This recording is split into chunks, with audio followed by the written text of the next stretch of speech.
Hello everyone, I'm Amita Singh. I would like to give video lecture on Indonesia. Indonesia is the largest archipelago country in the world. Indonesia has an estimated population of over 255 million people and is the world's fourth most populous country and the most populous Muslim majority country. The nation's capital city is Jakarta. The country shares land borders with Papua New Guinea, East Timor, and Malaysia. Other neighboring countries include Singapore, the Philippines, Australia, Palau, and the Indian territory of Andaman and Nicobar Islands. The country is blessed with fascinating, diverse natural landscapes and exceptional cultures, comprising 17,504 large and small tropical islands fringed with white sandy beaches and stunning landscapes, while the fabled island of Bali has built its own international reputation for its stunning beaches and unique culture. Yet Indonesia still has a lot of other equally amazing splendors. Those who could just dive for divine beaches and stunning underwater life can spoil themselves in Raja Ampat, Wakatobi, or Bankin. For wildlife and adventure seekers, a chance to see Komodo dragon in its natural habitat on Komodo Island or an up and close personal encounter with orangutans at Tanjung Puting National Park are surely experiences that could not be found in other parts of the world. As a country of diverse ethnic group, Indonesia is also blessed with some of the most unique cultures. The grandeur of Javanese art and lifestyle in the city of Yogyakarta still retains its classic ambience of the Sultanate. Other more exotic cultures can also be found on Nias, Mentawai, Flores, and other islands in the archipelago. Culture of Indonesia. Culture as a part of social interaction in life is deeply connected to factors of the culture such as symbolism, family interaction, values, and languages.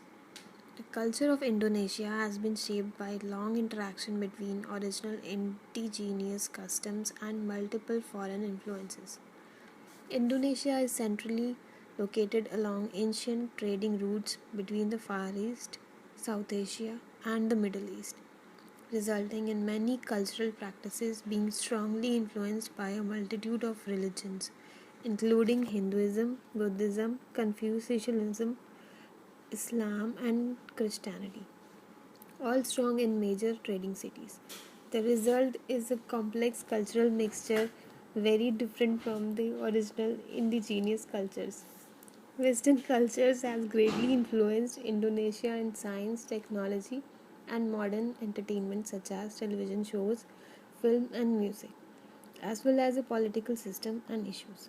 India has notably influenced Indonesian songs and movies. A popular type of song is the Indian rhythmical dandut, which is often mixed with Arab and Malay folk music. Despite the influences of foreign culture, some remote Indonesian regions still preserve uniquely indigenous culture. Indigenous ethnic groups, Mentawai, Asma, Dani, Dayak, Toraja, and many others are still practicing their ethnic rituals, customs, and wearing traditional clothes. Business culture of Indonesia depends upon four factors.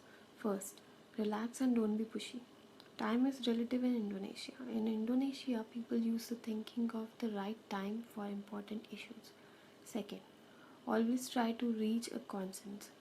Indonesia is having a consensus based discussion culture.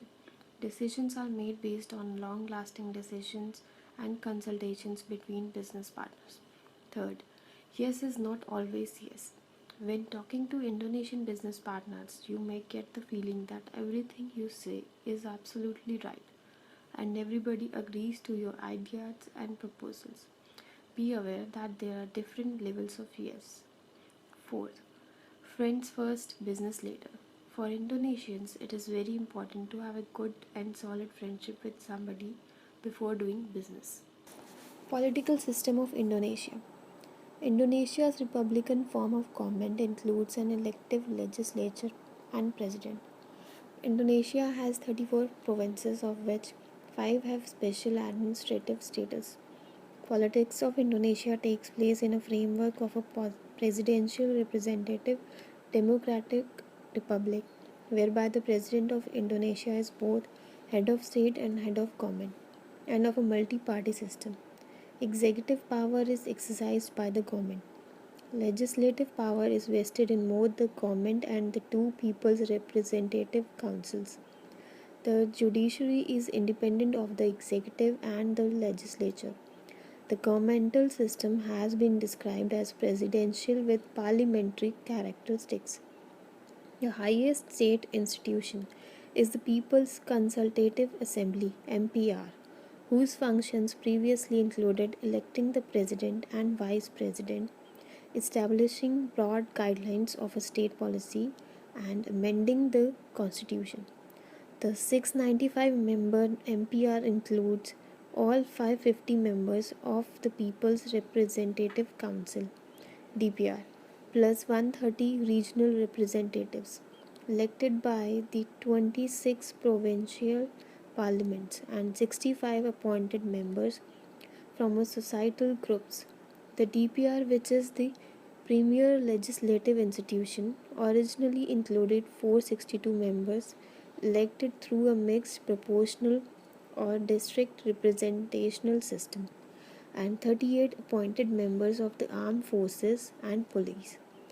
TNI or POLRI representation in the DPR and MPR ended in 2004.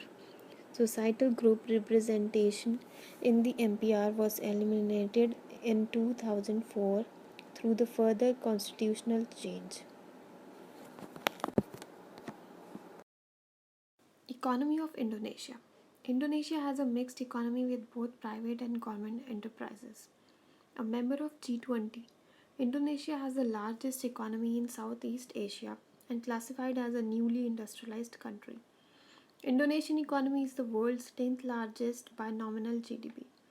With a GDP of around $1 trillion, industry sector is the economy's largest and accounts for 46.4% of GDP.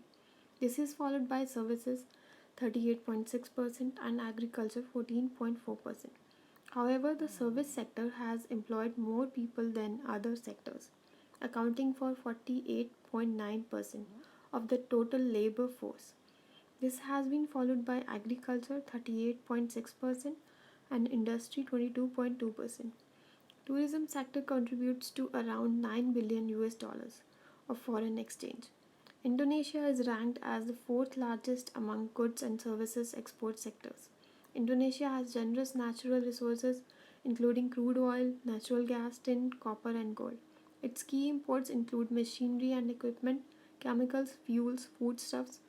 Major exports include oil and gas, electrical appliances, plywood, rubber and textiles. Banking sector of Indonesia.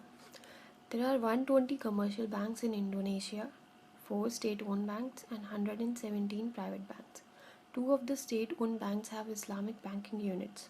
Of the 26 government regional banks, 15 have Islamic banking units, while of 86 private national banks, 7 have Islamic banking unit, and there are 5 Islamic commercial banks.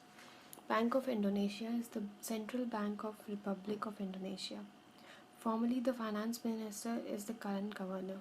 Panel of Indonesian Parliament member approved finance minister to become the central bank governor. The 4 state-owned banks are Bank Negara Indonesia, People's Bank of Indonesia, PT Bank Tabungan Negara (TBK), Bank Mandiri. Legal system of Indonesia. There are 4 main laws in Indonesia. Civil law. Most prevalent feature is that its core principles are codified into a referral system which serves as the primary source of law. Sharia law. The term Sharia comes from the Arabic language term Sharia, which means a body of moral and religious law derived from religious prophecy as opposed to human legislation.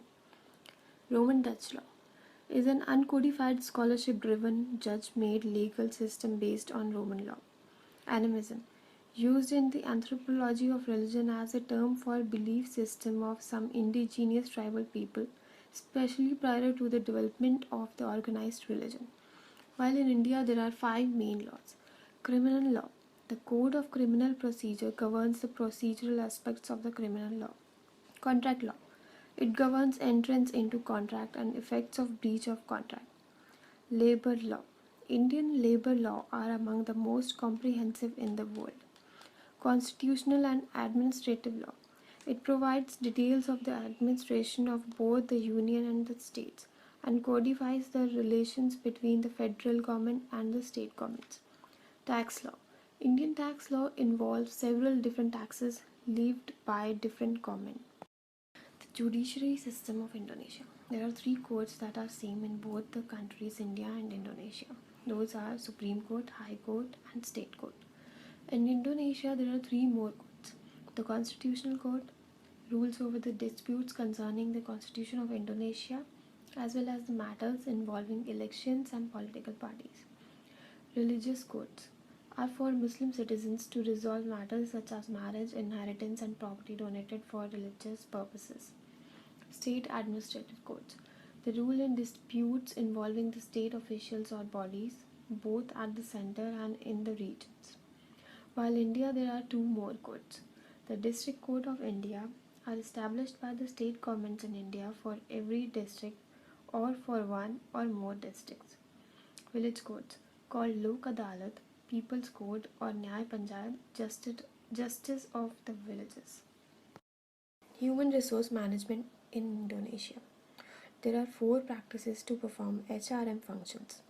First, the resource based view approach. The RBV approach focuses on the organization's human and non human resources as the source of competitive advantage. Second, the best practice approach assumes a universal set of practices that can enhance organizational performance.